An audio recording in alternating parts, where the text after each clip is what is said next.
让我们一起来领受上帝的话。记载在新约圣经帖撒罗尼迦前书5章18节，和本记载在圣经292页。帖撒罗尼迦前书5章18节，凡事谢恩，因为这是神在基督耶稣里向你们所定的旨意。再来看一处的圣经，记载在希伯来书12章28节，和本圣经在325页。希伯来书12章28节。所以我们既得了不能震动的国，就当感恩，照神所喜悦的，用虔诚敬畏的心侍奉神。以上。接着请本堂陈牧师来讲道，他所要讲到的题目是迦南文化2感恩。迦南文化2感恩。我们同心来祷告。慈悲我们的父神，我们向你献上感恩，因为你将新的一个月份赏赐给我们。你在这个月当中，我们有许多的事工，特别属习的营队营会，也都能够顺利的来举行。主，我们献上我们的感恩。主，我们也为我们过去1周我们所经历的，向你献上感谢。为今年上半年度1到6月，我们所付出的，我们所得到的，所失去的，所拥有的，我们也献上感谢。愿主你用感恩来充满我们的心，用赞美充满我们的灵，让我们能够以感谢进入你的门，赞美进入你的院。献上感谢与祷告，奉靠主耶稣基督的圣名，阿们。各位弟兄姐妹，大家平安。在我们教会今年开始所推的迦南文化有5个 slogan， 这5个 slogan 我们一起来复习，看大家还记得多少？真、感、给、和睦、创新。好，怎么到真、感、给就没有了？好，真是什么？真诚、感恩、给予，然后再来和睦、创新。好，那我们也非常的为了帮助大家常常记得，所以在我们的2楼的礼拜堂的出口，有刻了5个大大的 slogan， 并且把我们这些 slogan 的这些要强调的事和对抗的事我们都把它贴在上面。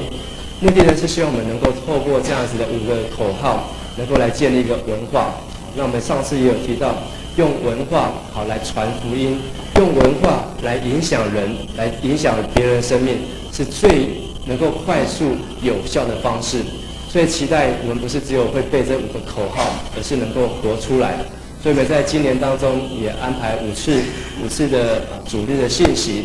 上一次我们所提到的是真诚，在真诚当中我们所强调的有4件事情，我们一起来念这4件事情，要强调正直、忠心、诚实、节制。那么要对抗的也有4件事情，我们一起来读这4个事情：虚假、谄媚、巴结、传舌。所以我们希望我们在真诚当中能够学习正直，对抗虚假；学习忠心，对抗谄媚；学习诚实，对抗巴结；学习节制，来对抗传舌，让我们能够有一个真诚真实的生命。而今天我们所要学习的是感恩，我们强调的也有4件事情，我们一起来读一次：祝福、善思、善言、谦卑。那我们对抗的4件事情，我们一起来读：抱怨、恶思、恶言、骄傲。这是我们在感恩当中我们所定出来，我们希望能够来学习的目标。那通常讲到感恩，我们想想可能在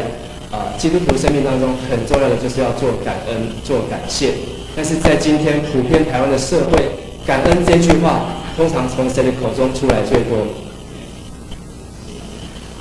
大家都知道，从这个师兄师姐出来的最多。反而不是我们基督徒的弟兄姐妹出来的最多。师兄师姐常常把感恩挂在口上。但是呢，这是在圣经当中神所教导我们所强调的。而感恩对于当时我们基督徒不应该忘记，而且要运用在我们生活当中。如果讲到感恩，以下有几张照片，我们可以一起来想想。如果你认为你不快乐，来看一看这些在水里面逃难的人。但是我们如果你认为人家你的收入低，好，那这些人他们收入又如何呢？如果你觉得你的朋友很少有限，那像这一位弟兄，他可能唯一的朋友就是一条狗。如果当你感觉想要放弃，来看一看这个人，他是否真的放弃。如果你的生活在痛苦当中，而你的痛苦也是一样，是跟这些的重担一样重，有像这个妇人他所要推的拉的重担一样重吗？好，想一想，有没有我们可以感恩的地方？或是当你在抱怨我们的交通常常塞车、堵车、停车没有不方便，那这些人他们又要向谁来抱怨呢？如果你觉得社会对你不公平，那这位老妇人她又能够说什么呢？如果我们在常常抱怨我们要学习的太多，功课太多，那这一些人他们又是在什么样的环境当中，他们却是乐意的来学习？我们是否抱怨这个父母对我们的关心太多抱怨我们所吃的厌食，讨厌这些青菜，讨厌这些挑食的食物？那这一些人呢，他们生活在非洲，他们又有什么可以挑食呢？又有什么可以选择呢？如果我们抱怨父母亲对我们管得太多，管得太严，那相对的，在许多人，他们同样在父母亲的拥抱当中，他们却需要的是一份的爱。如果我们常常抱怨我们的生活有很多的重担，很多的压力，甚至有很多不想活下去的时候，有的人他们却是能够希望能够有一个安稳睡觉的地方。在我们基督徒当中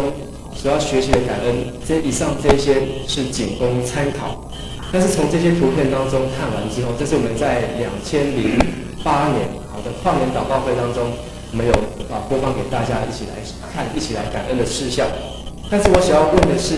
我们基督徒的感恩是不是一定要从这些照片当中，我们才会学习感恩？或是我们的感恩是要从比较感谢上帝，因为有人比我差，所以我感谢主；我感谢上帝，因为有人比我穷，所以我感恩；我感谢上帝，因为有人比我不幸，所以我感谢。如果是这样子的话，那一些比我们差、比我们穷、比我们不幸的人，他们要再去找那个更穷、更差、更不幸的人，他们才能够感恩吗？我想这个问题的答案并不是要我们去学习用比较来感恩，而是感恩本来就是上帝所定义我们要做的事情，而是上帝的规定。感恩我们可以来下一个定义，这个定义在我们的周报里面，我们可以把它填上去。感恩就是认定上帝主权，将每件事情交托耶稣，全心信靠圣灵安排，最后明白上帝的恩典。我们一起来读一次：感恩就是认定上帝主权，将每件事情交托耶稣，全心信靠圣灵安排，最后明白上帝的恩典。从这里我们可以看见父、子、圣灵都在我们感恩的范围当中，而感恩要我们学习最后的那个恩，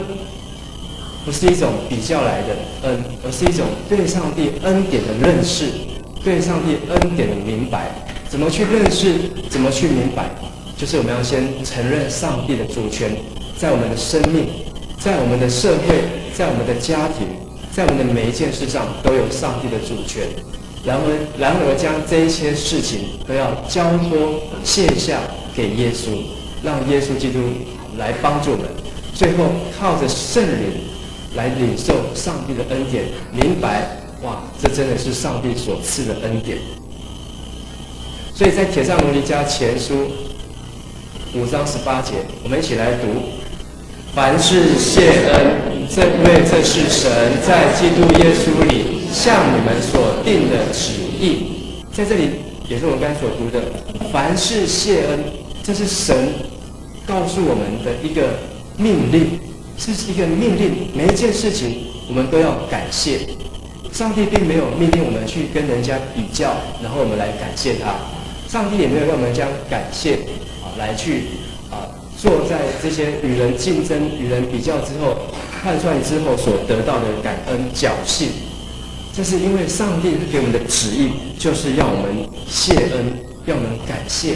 是不能够更改的。请跟你旁边的弟兄姐妹说，上帝的旨意是不能够更改的。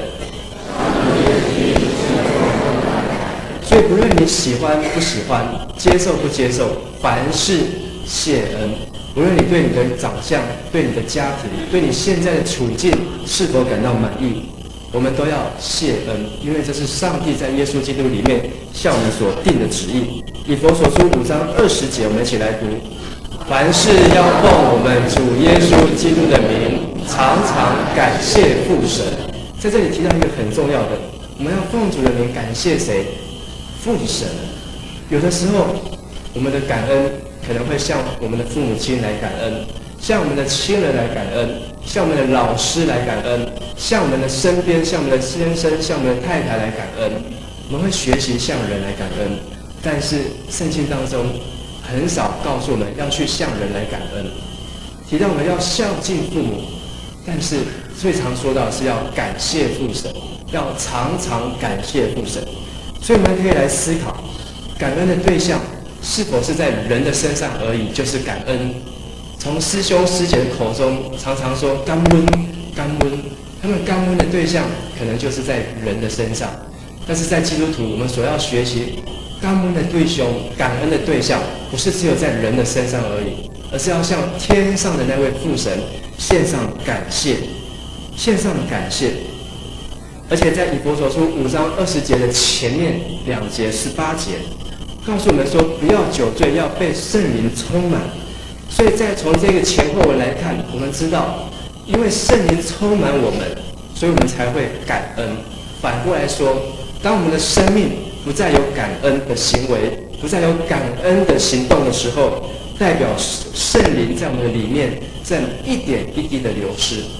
如果我们眼睛睁开，我们没有什么好感谢；我们眼睛闭起来要睡觉之前，没有什么值得感谢，代表里面没有圣灵，代表里面的圣灵在流失。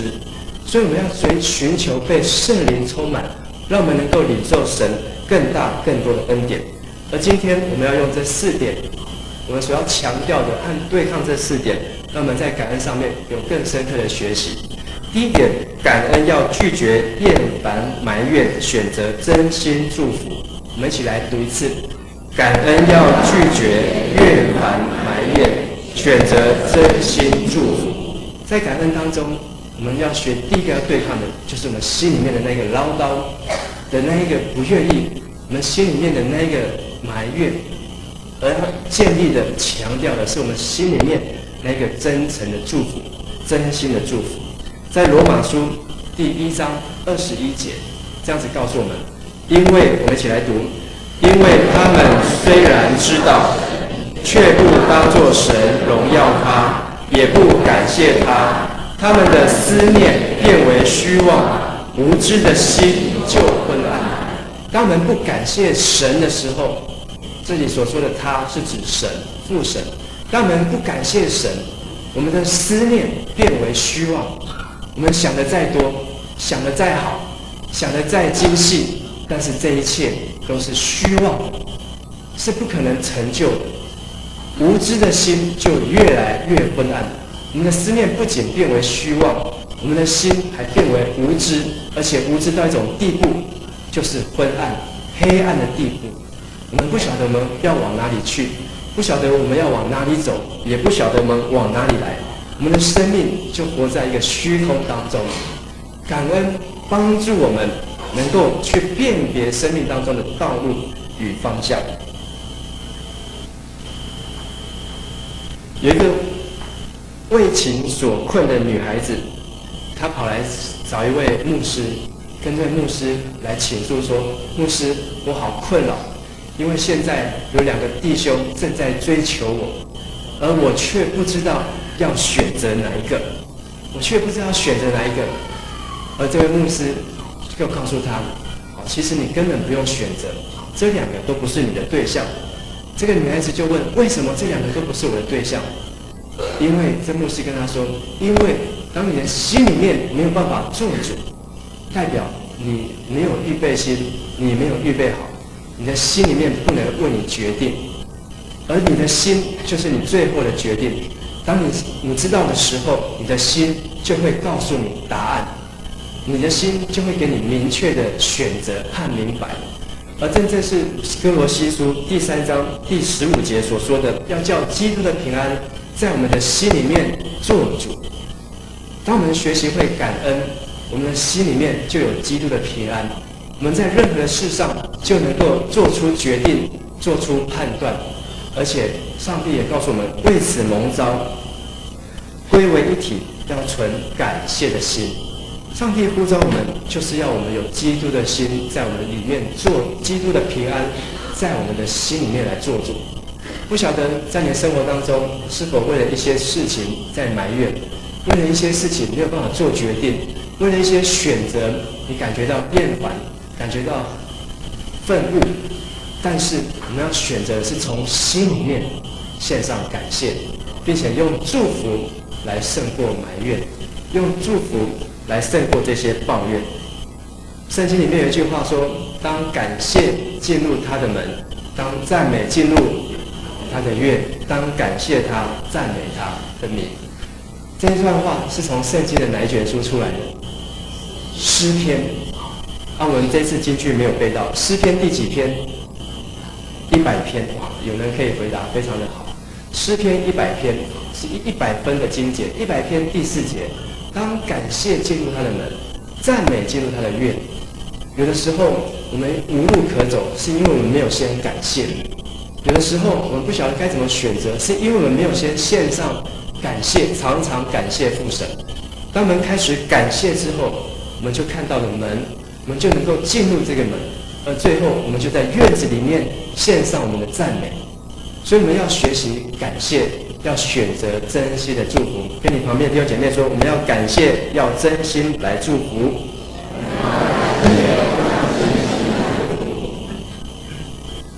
第二，感恩是要拒绝负面思想，选择合神的思想。这也是我们所说的要拒绝恶思，选择善思。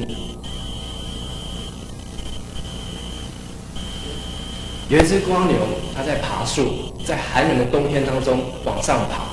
其他的蝸牛都躲在下面，说：“老兄啊，这么冷的天气，你是要爬去哪里？”这只蝸牛说：“我要爬到树上，因为这是一棵李子树。”蝸牛说：“你开玩笑，李子早就掉光了，而且这个天气又冷，然后李子可以吃呢。”但是这只蝸牛却坚定地回答说：“等到我爬到树上，李子就长出来了。”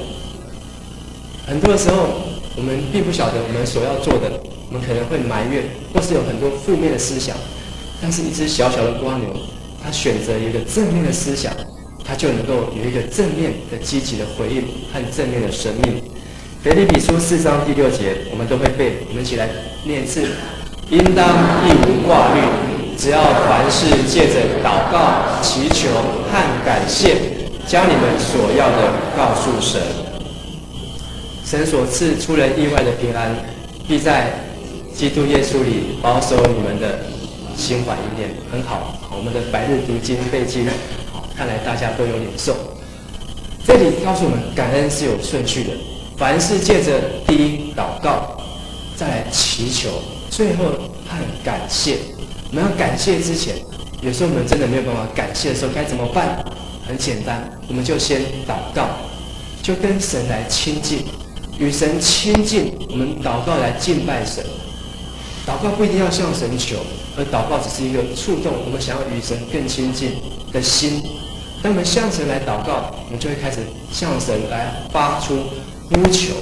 而呼求之后，神就会回应我们，带领我们去进入到感恩的当中，将我们心里所要的告诉神。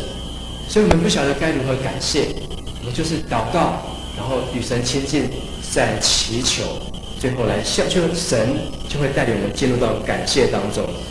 提摩太前书4章4节也这样说，我们一起来读：凡神所造的，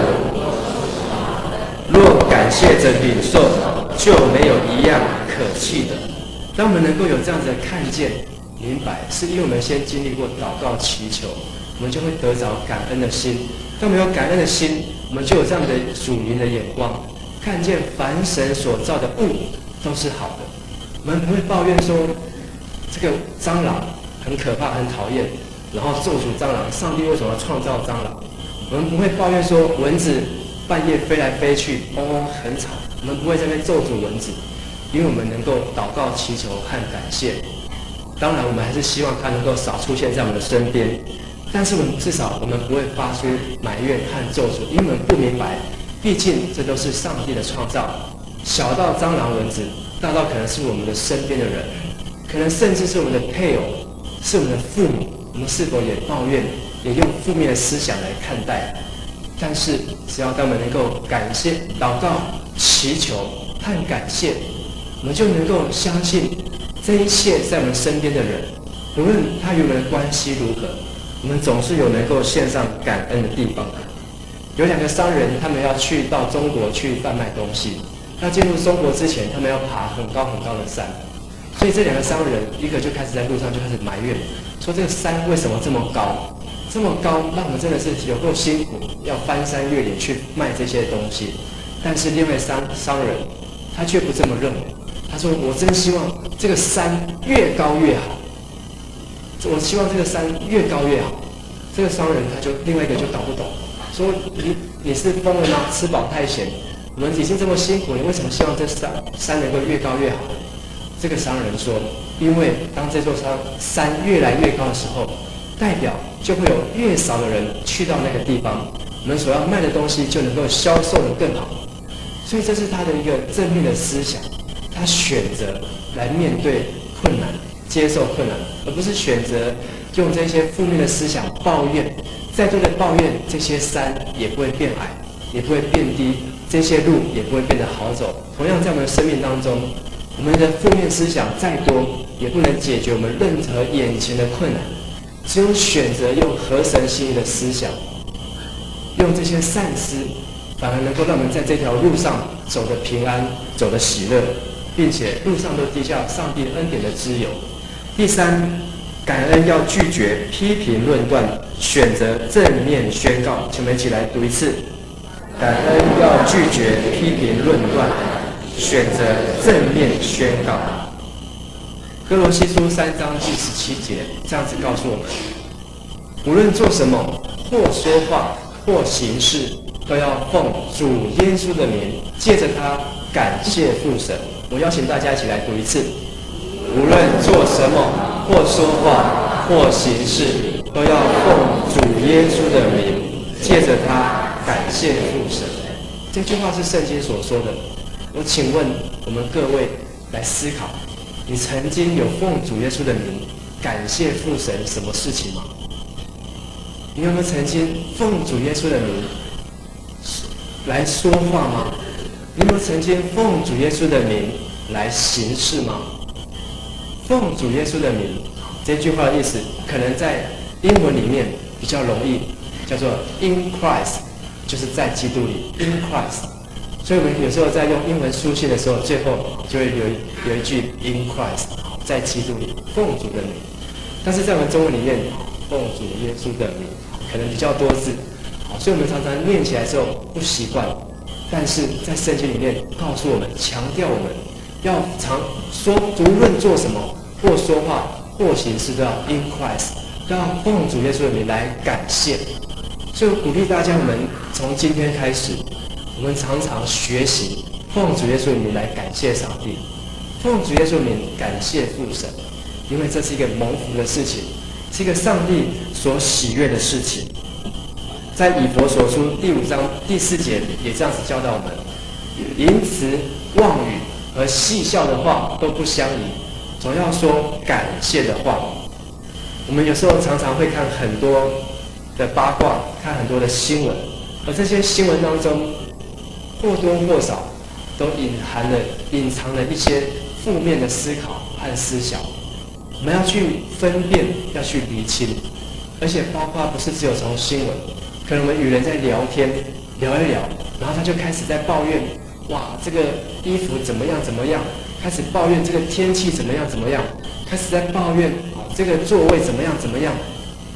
我们本来心里面没有任何的抱怨，但是这些抱怨、批评和论断，就像是一滴的毒药。我形容它像是一滴的毒药，虽然只有一点点，但是足以够让一杯的水完全的污染，就像是那塑化剂，像是那起云剂一样，只是掺杂了一点点而已，但是足以影响整个工厂、公司的产品和他们的生产出来的这些食物和货物。批评论断就是毒药，跟你旁边的弟兄姐妹说，批评论断就是一滴毒药。我们要拒绝这些批评，拒绝这些论断，因为当你听进去了，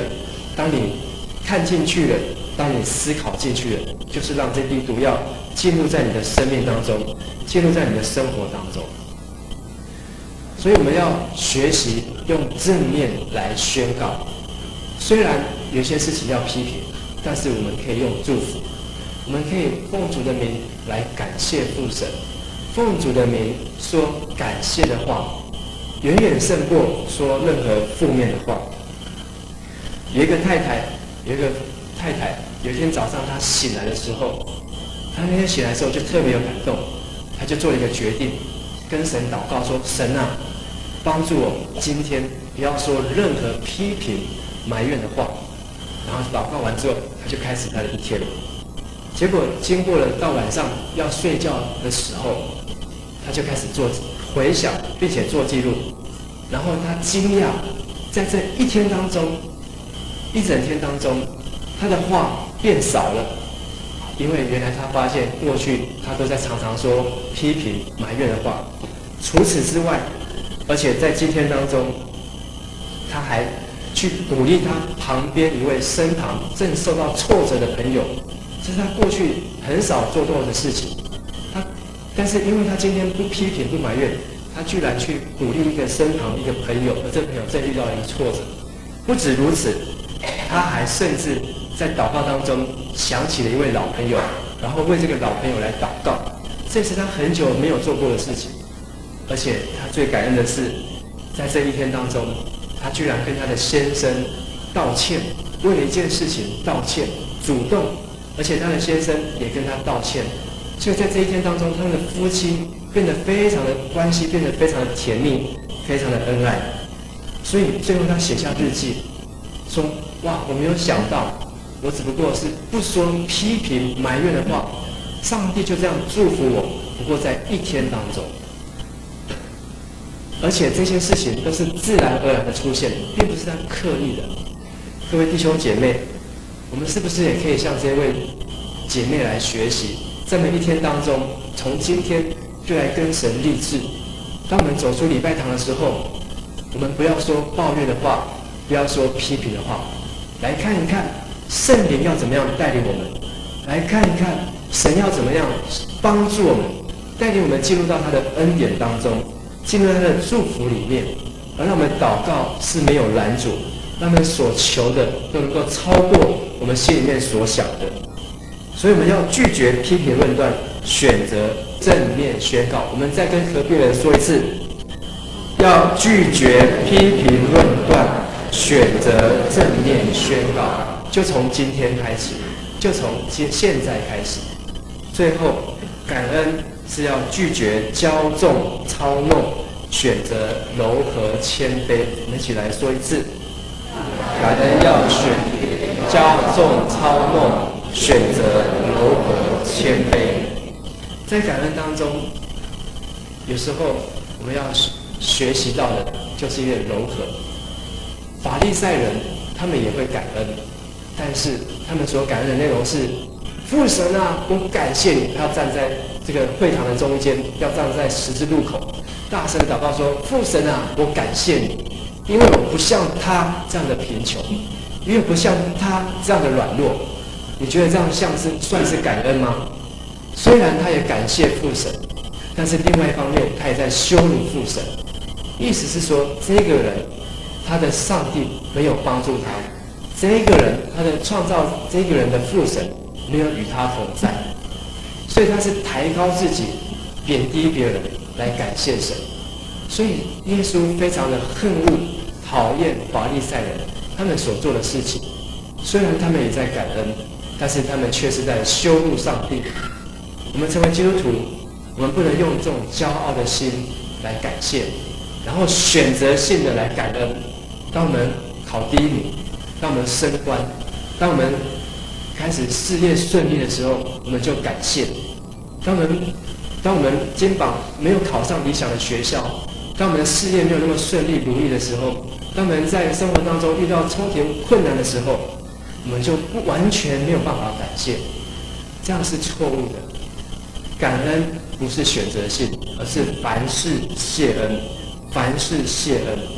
而且感恩的目的是什么呢？哥林多前书第14章第17节，我们一起来读：你感谢的固然是好，无奈不能造就别人。保罗在这边所说的很清楚，就算你感谢的内容很好，但是你的感恩能不能够造就别人？有时候我们在听，我在听一些人分享见证的时候，他也说感谢的话，可是我听完之后，心里却不怎么舒服，因为我听完之后，我只会觉得上帝对他很好，但是他的见证对我一点帮助都没有，甚至还让我嫉妒，甚至还让我眼红，甚至还让我抱怨上帝，为什么上帝你对他那么好，就没有对我这样子？当我们有时候要感谢上帝的时候，我们要小心，不要让我们的感恩去绊倒别人。我们没有去造就别人，反而还去绊倒别人。这样子的感恩是需要思考，是需要沉淀。另外，在哥林多后书第4章第15节也是这样，这是保罗他的原则。我们一起来读：凡事都是为你们，好叫恩惠因人多越发加增，感谢格外显多，以致荣耀归于神。这是保罗他在感恩上面的一个非常重要的原则。凡事不是为我感谢上帝，感谢父神，不是为我自己，也不是为你，是为你们，是为了别人，是为了众人。目的是好叫恩惠因人多越发加增，而这个恩惠是从神而来的恩惠。当我感谢的时候，看见大家都领受这样的恩惠，有更多的人起来见证，我感谢上帝，我也领受到了；我感谢上帝，我也得到了，我也得着了。大家这样子的恩惠领受越多，感谢就格外显多，以致这些荣耀都能够归于神。所以感恩最终的目的是要荣耀神。怎么去荣耀神？就要让每一个人都荣耀，不是只有从我们一个人的口中在那边念，在那边讲啊，我感谢主，我感谢上帝。但是别人听了之后一点都不想感谢，别人听了之后一点都不想把荣耀归给神。这样的感恩并不完全，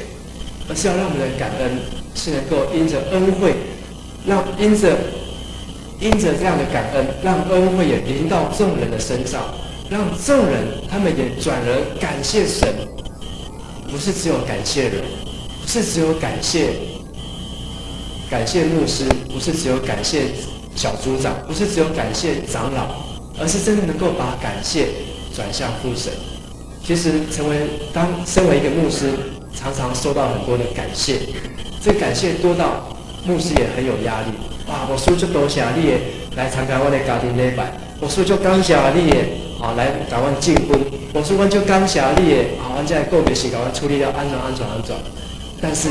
我比较少听到的是，我叔我真感谢上帝，哇，上帝给我安排了真好，我叔我真感谢上帝，上帝原来这样听我、照顾我、帮助我。你可以来思考看看，如果你成为一位牧者，或是你常常听到这样的话，你会喜欢听到什么样的感谢词、感谢话？这句话也不是说牧师就不用感谢，也不是这样子。但是呢，我们要说的是，我们要把感谢上帝放在第一优先，我们要把感谢上帝当作是我们的全部。因为感谢上帝，所以我感谢牧师；因为我感谢上帝，所以我感谢我的爸爸，感谢我的妈妈。让我们能够有这样子的认知，让我们的恩惠能够与人分享，否则我们常常的感谢是没有办法帮助人。在四卷福音书当中都提到一个神迹，这是很少在4卷福音书里面同时出现，就是5饼2鱼的神迹。5饼2鱼的神迹是一个感谢的神迹，因为一个小孩子安德烈带着这个小孩子拿着5个饼2条鱼来到耶稣的面前，耶稣他要面临5000个人没有东西吃，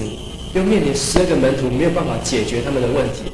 然后有一个门徒带来了5个饼和2个鱼的篮子，而耶稣所做的，在4卷福音书里面都提到，耶稣就拿起来祝谢，他就做一个感谢的祷告。当他做完感谢的祷告，上帝的恩典与能力立即的临到，而这5个饼2条鱼，不晓得什么原因，但是让5000个人同时都喂饱，喂饱之后，最后还剩下12个篮子的这些食物，代表当我们用感恩来进入他的门的时候，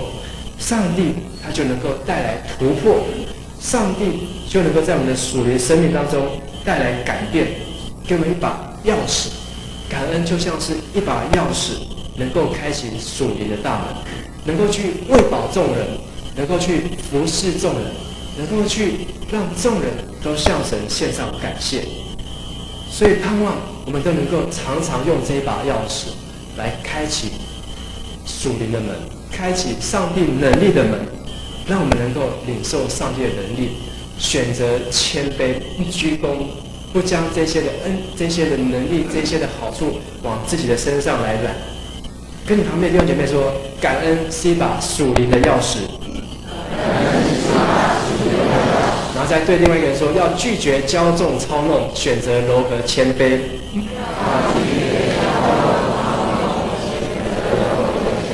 所以我们很快看完自己周报第9页，我们再来复习一下。感恩第一个就是要拒绝厌烦埋怨，选择什么？第二，感恩要拒绝负面思想，选择。第三，感恩要拒绝批评论断，选择。最后，感恩要拒绝骄纵操弄，选择。当我们能够把感恩运用在我们生活当中，从今天开始，相信就如箴言4章23节所说的，保守我们的心胜过保守一切。有感恩住在我们的心里面，我们的心就不会无知，就不会虚妄，就不会黑暗，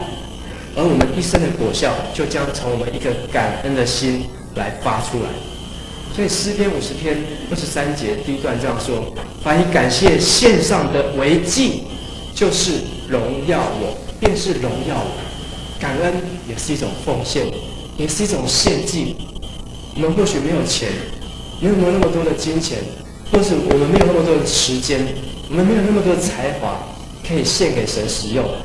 但是我们总可以献上感恩的心，因为这也是神所喜悦的祭，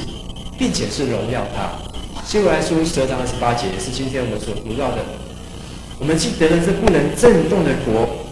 就当感恩，照神所喜悦的，用虔诚、用敬畏的心侍奉神。感恩是一种服侍，服侍需要有感恩。我们侍奉神，我们有没有先感谢他才来侍奉？常常看到有人侍奉了之后开始抱怨，甚至他会选择性的侍奉，甚至他会越侍奉越大牌，让自己好像一个侍奉的明星一样，这样都是没有一个感恩。当有一个人有感恩的心，他的侍奉都是为着神，绝对不是为了自己，不会好大喜功，不会邀功。在我们周报里面所讲的这一期的更新，刚好它的标题就是写感谢的魅力。在这个标题当中，它里面写到，当一个人感谢时，就会充满喜乐，甚至有朝气、有活力，能够治好忧郁症。当人感谢时，会变得健康，忧郁就会消失，成为有魅力的人。痛苦和愤怒消失，能够忍受缺乏。若感谢，不会感到空虚，能珍惜当下，即使受伤也能爱人，什么都愿意给予。当人感谢时，与其他生命有所交流，即使是平凡的事，也视为恩典。感恩就是认定上帝的主权，将每件事情交托耶稣，全心以信靠圣灵安排带领，最后明白上帝的恩典。所以在这周我们有小组，有3个问题，让我们可以现在就开始来预备。感谢神和感谢人的差别是什么？我需要加强的是什么？第二，我是否曾经埋怨或是绝望过什么事情，可以彼此来分享。然后我能否为这些埋怨的事情，为这些绝望的事情祷告、祈求和感谢，来得到一个感谢的答案，感恩的心。第三，从今天我们就开始操练奉主的名说感谢的话，然后在小组当中彼此来帮助，彼此来分享。感恩的最后的回应有2个，一个就是献上感恩的奉献，还有在我们的谢饭祷告当中，这是基督徒2大代表。让我们从每一天的谢饭祷告真正来感恩，让我们从每一次感恩的奉献真正来感恩，让上帝的恩典在我们身上，让我们能够领受感恩的生命。我们一同来祷告。父神，我们感谢你，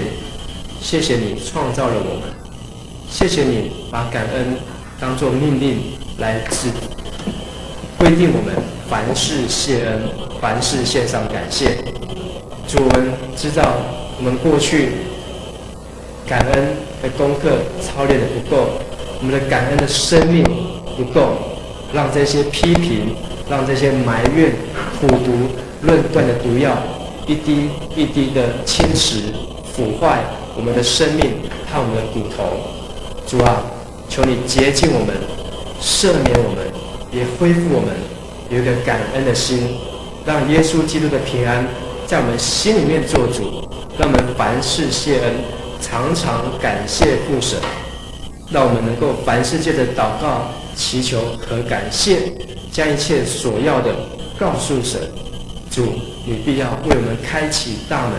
你必要赐下从天而来的能力，帮助我们突破再突破，也让我们的感恩能够使众人也得着恩惠，感谢越发增添，让父神得到最大的荣耀。这时候我们献上的感谢祷告和是我们这时候要用台湾基督长老教会的信仰告白来祷告说：我们信上帝创造统治人与万物的独一真神，他是历史与世界的主，施行审判和拯救。他的儿子从圣灵投胎，由童贞女玛利亚降生为人，成为我们的弟兄，就是人类的救主耶稣基督。借着他的受苦、钉十字架死、复活，彰显了上帝的仁爱与公义，使我们与上帝复合。他的灵就是圣灵，住在我们中间，赐能力，使我们在万民中做见证，直到主再来。我们信圣经是上帝所启示的，记载他的救赎，作为我们信仰与生活的准则。我们信教会是上帝子民的团契，蒙召来宣扬耶稣基督的拯救，做和解的使者，是普世的，且根植于本地，认同所有的住民，通过爱与受苦，成为盼望的记号。我们信人借着上帝的恩典而悔改，罪得赦免，以虔诚、仁爱与献身的生活归荣耀于上帝。